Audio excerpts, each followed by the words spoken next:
मनोजवं मारुततुल्यवेगं जितेन्द्रियं बुद्धिमतां वरिष्ठं वातात्मजं वानरयूथमुख्यं श्रीरामदूतं शरणं प्रपद्ये। परम सम्माननीय विशिष्टातिथि प्रोफेसर कमल नयन द्विवेदी जी, जो संकाय प्रमुख है द्रव्य गुण विभाग, आयुर्वेद संकाय काशी हिंदू विश्वविद्यालय। जैसा कि आप जानते हैं, वैशेषिक दर्शन और आयुर्वेद का न्यूनाश्रय संबंध है। वैशेषिक दर्शन में द्रव्य के विभाग किए गए हैं, गुण के 24 विभाग, और द्रव्यों में रहने वाले स्वाभाविक जो धर्म है उसको गुण कहा जाता है। और ठीक आयुर्वेद शास्त्र भी द्रव्यों का विभाग करते हुए द्रव्य में रहने वाले गुणों के आधार पर, स्वाभाविक गुणों के आधार पर चिकित्सा शास्त्र में प्रवृत्त होते हैं। आयुर्वेद शास्त्र चिकित्सा के लिए प्रवृत्त होता है। वैशेषिक दर्शन और आयुर्वेद शास्त्र का अन्योन्याश्रय संबंध है। तो उस द्रव्य गुण विभाग के संकायाध्यक्ष एवं अतिथि प्रोफेसर विजय शंकर शुक्ल जी, जो क्षेत्रीय निदेशक हैं इंदिरा गांधी कला केंद्र करौदी वाराणसी। जैसा कि आप जानते हैं कि काशी जो है भारत की सांस्कृतिक राजधानी है, और संस्कृति सरकार के संस्कृति विभाग का एक परिकल्पना है इंदिरा गांधी कला केंद्र, जो कलाओं के संरक्षण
शक्ति की प्रहार होता था। ऐसे ऐसे दिग्गज काशी में रहने वाले विद्वानों से सजी हुई काशी है। यहाँ पर शास्त्रार्थ की परंपरा और वाद की परंपरा, छल की परंपरा, निग्रह स्थानों की परंपरा अनादिकाल से जागृत होती रही है। उसी का नाम है काशी। दूसरी बात एक चीज है, अभी जैसा कि चर्चा हो रहा था, काश्याम मरणान मुक्ति, काशी में मरने से मुक्ति प्राप्त होती है। तो कुछ ऐसी चर्चा आती है शास्त्रों में, दूसरे जगह यदि पाप करते हैं और काशी में उसकी मृत्यु होती है तो मोक्ष की प्राप्ति हो सकती है, पर तीर्थ स्थल में यदि हम पाप करते हैं तो वहां कैसे भगवान शंकर क्या उसको मुक्त कर सकते हैं? तो कुछ शास्त्रकारों ने इसके विषय में चर्चा किया कि काशी में यदि पाप जन्य उस पापों को ध्वस्त करने के लिए शिव उनको प्रताड़ित करते हैं। जिनकी मृत्यु काशी में होती है उसको पापों को, पाप का जो एक तरह से दुख है, उस दुख को शिव प्रदान करते हैं। दुख प्रदान करने के अनंतर तारक मंत्र का उपदेश देते हैं जिससे तत्व ज्ञान होता है। और जैसे हमारे श्रुतियों में रीति ज्ञानान मुक्ति, ज्ञान के बिना मुक्ति नहीं हो सकती है, तो उसमें तारक मंत्र का उपदेश देते हैं, तब ज्ञान होता है, तो ज्ञान के द्वारा मोक्ष की प्राप्ति होती है। इस विधि का भी अनुसरण हम कर सकते हैं। जैसा कि अब काशी में ही जागवल्क्य, और यद्यपि जागवल्क्य ऋषि जनक के मंत्री महामंत्री थे, परंतु कुछ इतिहासकारों का मत है कि इसी काशी में मैत्रेयी को उपदेश देते हैं। जब मैत्रेयी से चर्चा करते हैं कि काशी में चर्चा करते हैं कि हम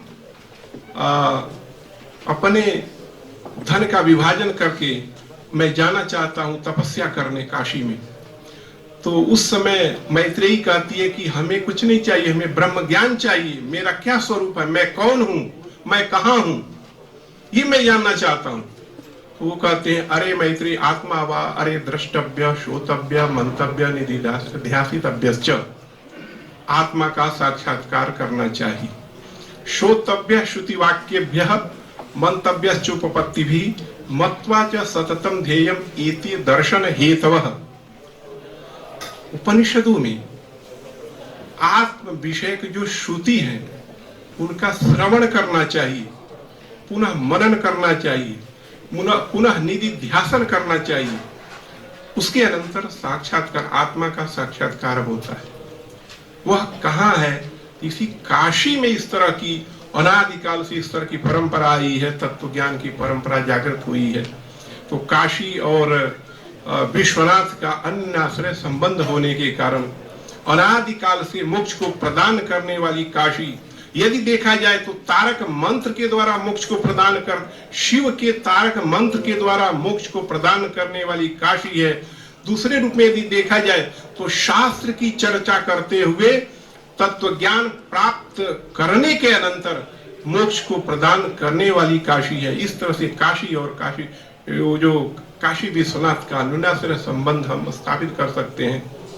इन्हीं शब्दों के साथ हमारी मंच पर उपस्थित विद्वज्जनों को अपने तरफ से श्रोतागण, इसमें विविध शास्त्रों के निष्णात विद्वान बैठे हुए हैं जिनकी लेखनी और वाणी देखा जाए तो संपूर्ण विश्व में दीप्यमान होती रहती है। सबको अपने तरफ से नमस्कार करते हुए वाणी को विराम देता हूँ। जय तु भारत, जय तु।